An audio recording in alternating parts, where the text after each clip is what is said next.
In this video, I will look at troubleshooting adapter and monitor hardware faults. In some cases, you will be able to fix the problem, but in others, you will need to replace the item in order to fix the problem.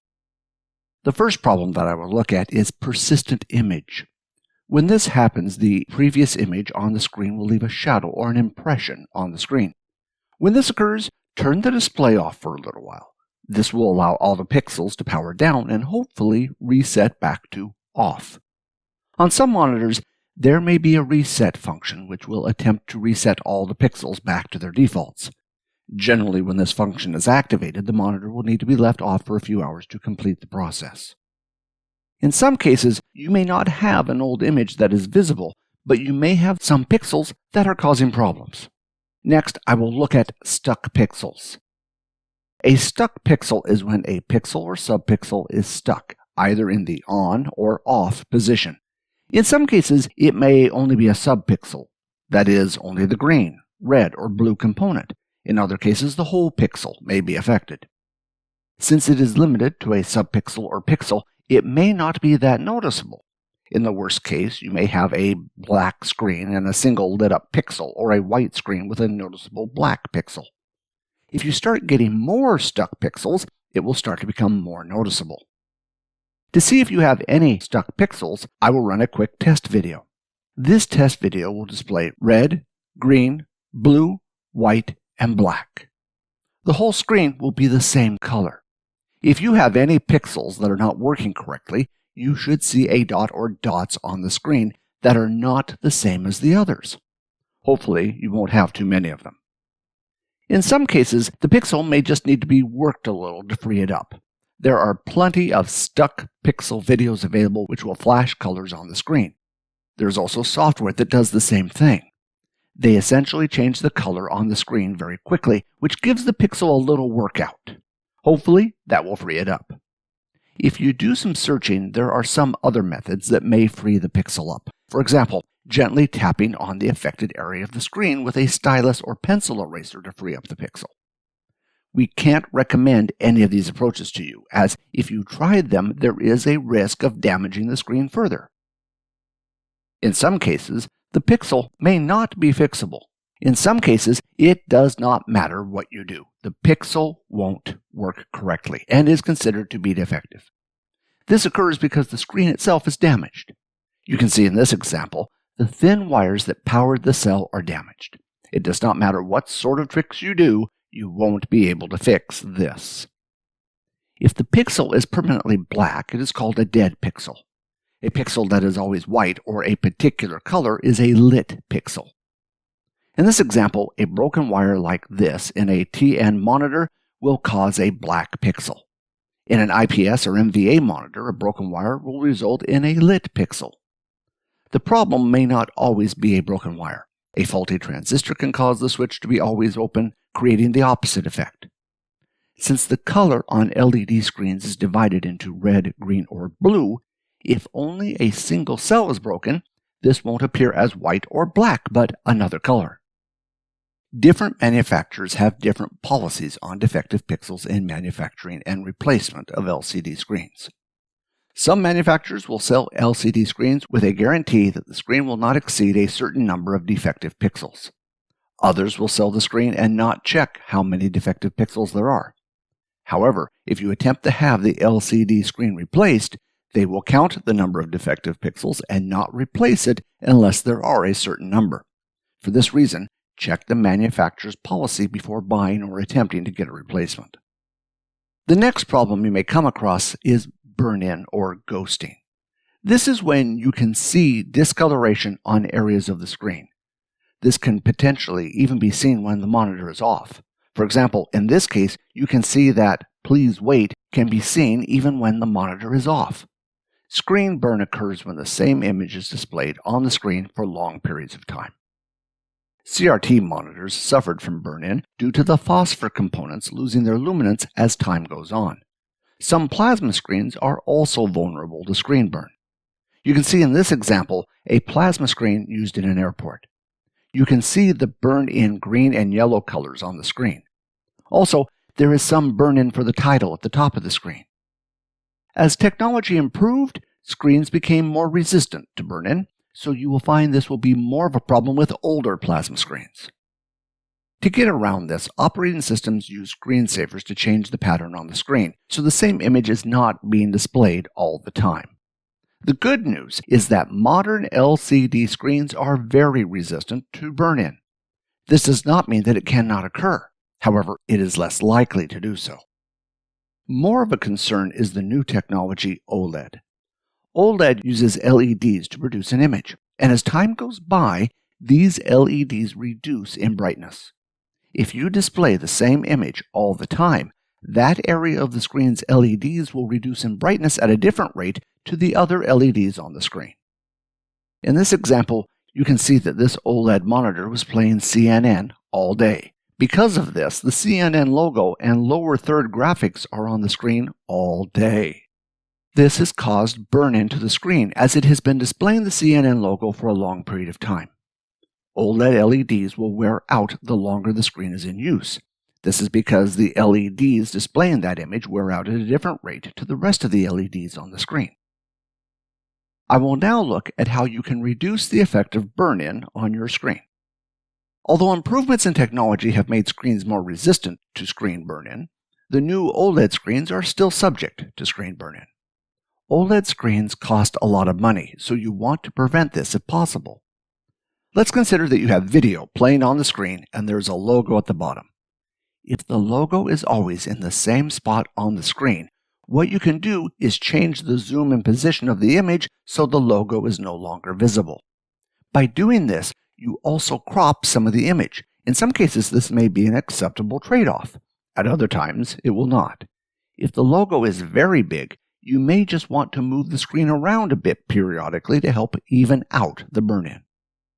On newer monitors, there may be a feature which will automatically detect logos and reduce the brightness of them. This will be configured in the monitor menu. When enabled, the monitor, over time, detects the presence of the logo and will reduce its brightness. It does not reduce it too much, but even a little will have an effect on screen burn-in. Logo detection is a new feature and is not available for every screen. But another feature that has been available in a lot of monitors since plasmas came out is screen shift. When enabled in a monitor's menu, the monitor will periodically shift the image. The shift is only slight, and you should not notice it when it occurs. The idea behind this is that by shifting the image slightly, this will help reduce burn-in for static items like logos. In some cases, you may be getting unwanted images or discoloration due to other reasons. If you find that you have random graphics or other color discoloration on the screen, this may be because of artifacts. An artifact is essentially unwanted alteration to an image during processing. Artifacts can occur in many different forms. When converting images from one format to another, the process can introduce artifacts which will look like a small amount of distorted graphics that were not in the original image. The same can appear on monitors or as distortions in the colors. When this occurs, you need to check the cabling or replace the cabling or graphics adapter. On old graphics standards like VGA and DVI, if there was a pin not connecting correctly, this could potentially result in losing or dimming a color on the screen. For example, losing all the red color. Modern video standards use digital signals, so it is less likely you will lose a color. With digital, however, if you have signal problems, maybe by using a cable that is of low quality and too long, problems with the image may occur. For example, getting artifacts or seeing part of the image flickering. Before you replace the graphics adapter, it is always a good idea to upgrade the device driver to the latest version. Sometimes strange graphics problems can be fixed by simply updating the graphics device driver. In some cases, the image may be fine. However, you are getting flicker on the monitor. This generally will be a problem with the LCD backlight and it needs replacing. Since modern monitors use LED lights, they should not flicker, and if they are flickering, there is a problem. Remember that in disassembling a monitor, there is a risk of electrocution, so it is best to take it to a service center. In some cases, you may have problems with the image, but this will be because of a damaged screen. When you have a damaged screen, the solution is pretty simple. It needs to be replaced. It is pretty easy to tell when the screen is damaged. If you recall our previous video on how monitors work, essentially the pixels are controlled by a grid of wires in the screen. When the grid is damaged, often a large number of rows below where the damage has occurred will also be affected. You can see in this example that as you go down the screen, some of the image can be seen. LCD screens contain crystal liquid. When pressure is placed on the screen or the screen suffers impact damage, this can damage the structure holding the liquid crystal, causing the liquid crystal to run through the other structures. This is why you will often see strange shapes inside the LCD screen that look like a liquid has run through it. To replace the screen, you can take it to a repairer to replace the screen for you, or you can attempt to replace the screen yourself. If you attempt to replace the screen yourself, be careful, as there are a number of components inside the LCD screen that can electrocute you. Pretty much no monitor manufacturer makes schematics of their monitors available to the public. The liability of doing this is too great. In other words, the chance of you electrocuting yourself trying to fix it is too great. Parts like inverters can hold power for several minutes after the power has been switched off. There are plenty of places that will repair an LCD monitor for you. If you do decide to give it a go, there are a number of companies that provide LCD screens, and also a number of sites like eBay where you can get a replacement screen. They can, however, be very tricky to replace. The next problem you may come across is unexpected reboots. These generally fall into two categories. These are blue screen errors and system reboots. Most blue screen error messages, otherwise known as blue screen of death, occur because of faulty device adapters. When you experience one of these, it is a good idea to upgrade your device driver. Not all blue screen error messages will be because of the video adapter. However, when you experience this error, have a look at the error code and other information to see if it has anything to do with the video adapter. If the blue screen occurs when you attempt to do certain things, it is probably software related. Check your software does not need to be updated. Also, software like operating system updates should be installed. A lot of software is also updated when you update a device driver, for example, graphics APIs, so you should also update the device driver. The other problem that you may experience is unexpected reboots. These occur when, completely unexpectedly, the screen goes black and the computer restarts. These are often difficult to troubleshoot because, unlike blue screen errors, you don't get given any troubleshooting information. There are a number of things that you can check to see if it is video card related. First, you can check if there is any damage to the video card. Sometimes you will find that the capacitors on the video card are damaged. Most capacitors are cylindrical in shape. The capacitor should have a flat top. If the top is raised, the capacitor is damaged. Sometimes the capacitor top will be cracked. Capacitors regulate power to the video card. When they are damaged, they can no longer do this effectively, and this can cause unexpected reboots. For the CompTIA exam, they refer to damaged capacitors as distended capacitors. Over time, a damaged capacitor will become less and less effective. This will result in more unexpected reboots, and eventually the video card will stop working. In this case, you can replace the video card or the capacitors. To replace the capacitors requires the old capacitors to be removed and new capacitors to be soldered onto the board to replace them. It takes a bit of skill to do this, so it is generally easier just to replace the video card. The next cause of unexpected reboots is overheating. The GPU and memory can potentially get quite hot. Maximum temperatures for video cards vary.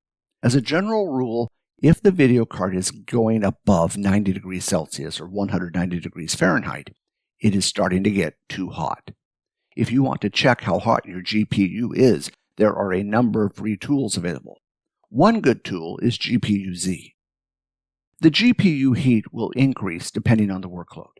If you find the GPU is idle and the temperature is quite high, the GPU is probably not getting cooled effectively. This could be because a fan has stopped spinning.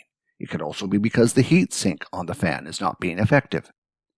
Generally speaking, once the heat sink is connected during the manufacturing, it should stay on and be well connected to the GPU. However, if for some reason it comes loose, it won't be able to properly keep the GPU cool. If there are problems cooling other devices in the computer, this can affect everything in the computer. I once opened a computer and it felt like an oven inside.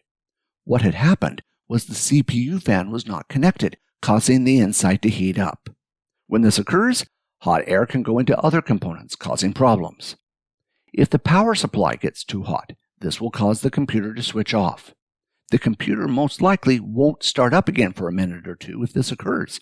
This is because, essentially, the resettable fuse in the power supply has been tripped and takes some time to reset itself. The power supply won't work until the fuse is reset. The next problem you may come across is power supply problems. If the power supply is not able to supply enough power to the video card, this can cause an unexpected reboot. This is something to consider if you are adding a second video card or upgrading an existing video card. Check if the existing power supply is able to supply enough power. The next problem you may have with graphics adapters is copy protection. Copy protection is available on DVI, HDMI, DisplayPort, and Thunderbolt. The copy protection works by requiring the device used to be authenticated. The idea behind this is to prevent a device that is not authorized from connecting and potentially copying the video signal. If you are having problems with copy protection, you can simply disable it. Copy protection, since it was first implemented, has had a lot of problems. Because of all these problems, it was not practical to require copy protection to be mandatory, because the problems would cause even compliant devices to not work. Nowadays, a lot of the problems have been fixed, but still, in a lot of cases, you should be able to disable it without any problems. If you require copy protection, remove any additional devices that are not compliant. For example, devices like video capturers and splitters. These devices are often required for live streaming. Many devices like soundbars or other sound devices do not support copy protection. When this occurs, you will need to disable the copy protection in order to use these devices. If you have tried everything and the image still does not look right, maybe the monitor is just dirty. To clean it, use anti-static monitor wipes or a microfiber cloth. Do not use liquid cleansers, as these may contain chemicals like ammonia. With some cleaners, the chemicals will damage the LCD screen plastic or other components. The liquid could also potentially get into the monitor and cause a short. Well, that covers it for troubleshooting some of the adapter and monitor hardware faults you may come across. If you find this video helps you fix your monitor, feel free to leave a comment in the comment section and let us know. Until the next video from us, I would like to thank you for watching.